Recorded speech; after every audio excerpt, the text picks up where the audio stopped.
What's going on? Hope everybody good. Hope everybody family good.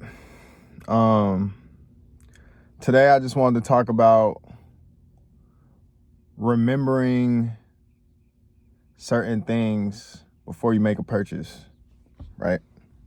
So in this specific example, I'm talking about a car. So before I got a car, I guess I was aware of the different expenses, but you don't really think about it too deeply. If you can like pay the price tag of the car or whatever, right?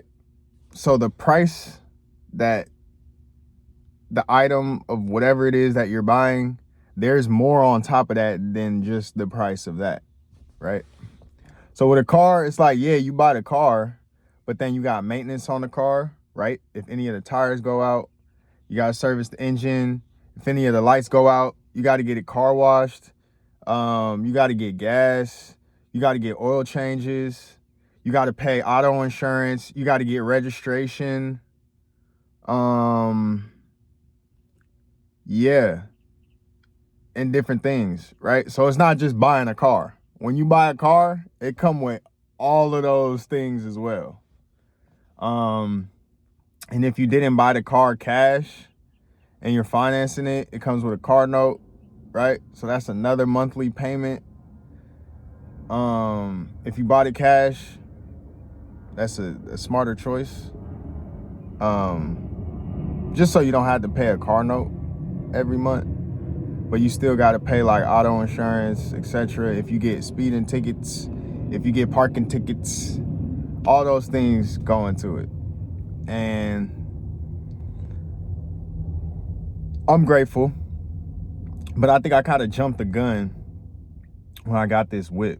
And it's not like, it's way more than I was kind of anticipating. You know what I'm saying? Like having a car, it's a heavy responsibility, and it kind of keeps you tied in a sense, because now it's like another on top of my rent, etc. Whatever monthly bills I was paying, it's just more monthly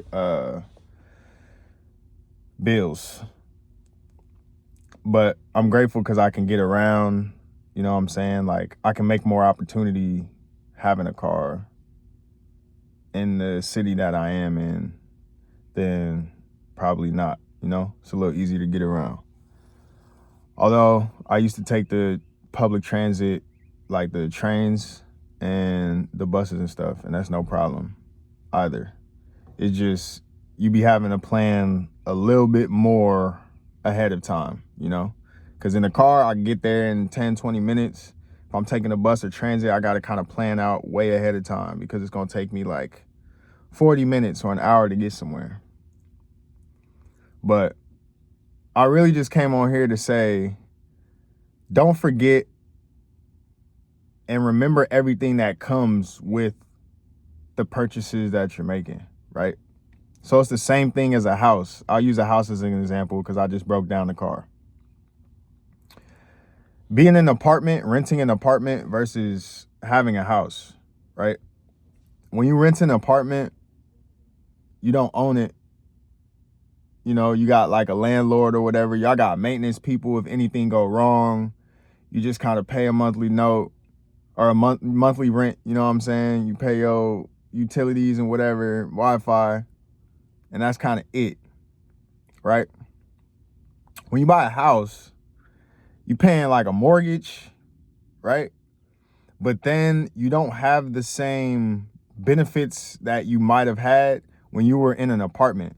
So if something goes wrong in your apartment, yeah, the maintenance people of the facility is gonna like hook it up. They're gonna fix it up for you.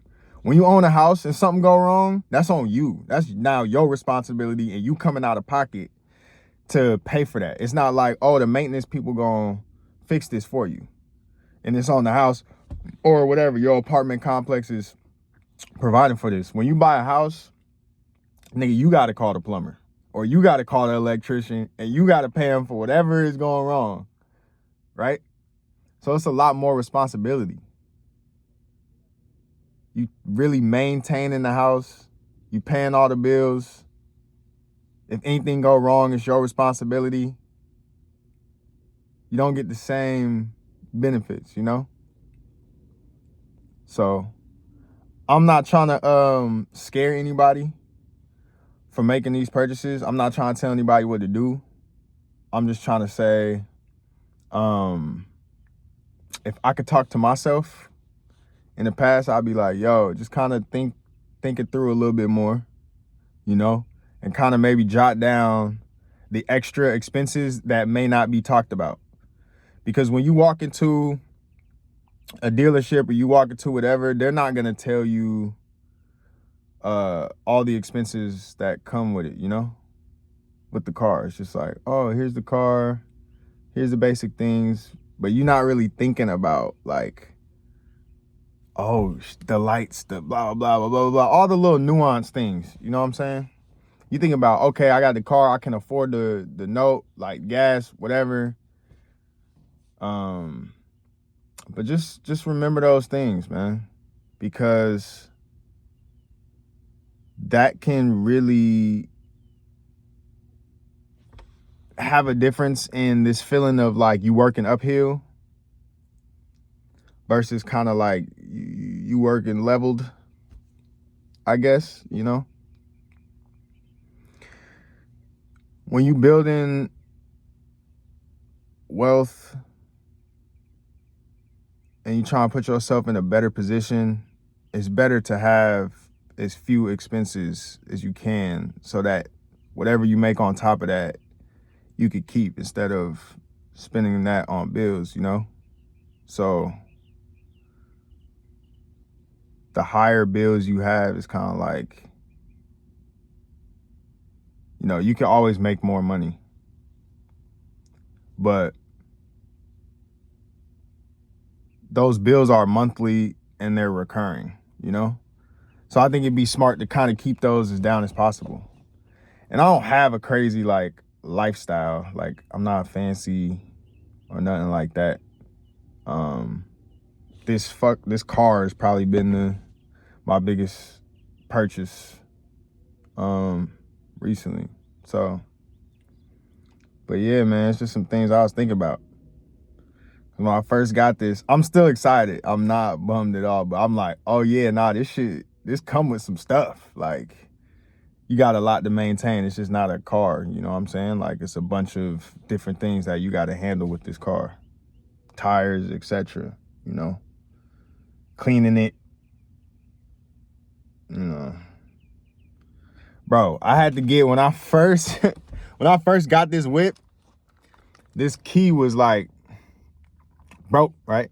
Or something like that. It was like they had to like reconfigure it, or I had to get some new batteries. This little ass fob, I think this shit cost me like $500 or something, because it's like a smart key or whatever. I don't know, bro. Maybe I got ripped off. I went to the Nissan dealership though, but these motherfuckers, like, they gave me 2 more batteries, but they had to, like, you know, they got to type in a code, because I guess they got to hook it up to the car so the car recognizes the key, blah, blah, blah. But I'm like, damn, I just paid how much on the whip to get this? And then the first thing I got to do is go replace this key that costs what? This little ass thing? This little thing. But, man, I'm grateful. I'm grateful for real. Like, to just be able to have a car, yo. Like, just little things that I used to do that I no longer have to do, like walking to the grocery store. Like, just having a whip and being able to, like, put a bunch of groceries into one thing and be able to carry it in one sitting. Like, those are the little things that I do not take for granted at all. Like, especially when it's, like, raining or it's hot as hell. It's nice, you know? But it does come with some stuff. So that's today's message, man. I ain't gonna talk y'all head off too much. I just want y'all to remember the things that come with the purchases that you're making that might not be talked about all on the up front, you know what I mean? So when you got a car that comes with gas, insurance, registration, lights, tires, oil changes, et cetera, et cetera. When you buy a house that come with mortgage, you're not responsible for all the repairs, property taxes, you know what I'm saying? All these different things. So just remember to do a little bit of research into what goes into maintaining whatever it is that you're purchasing. I wish y'all the best of luck with everything, man. Keep y'all head up, smile on your face. Let's get better together. Each day is a clean slate. You know what I'm saying? So shit, let's go make the best of the day. Peace. Y'all take it easy. Love.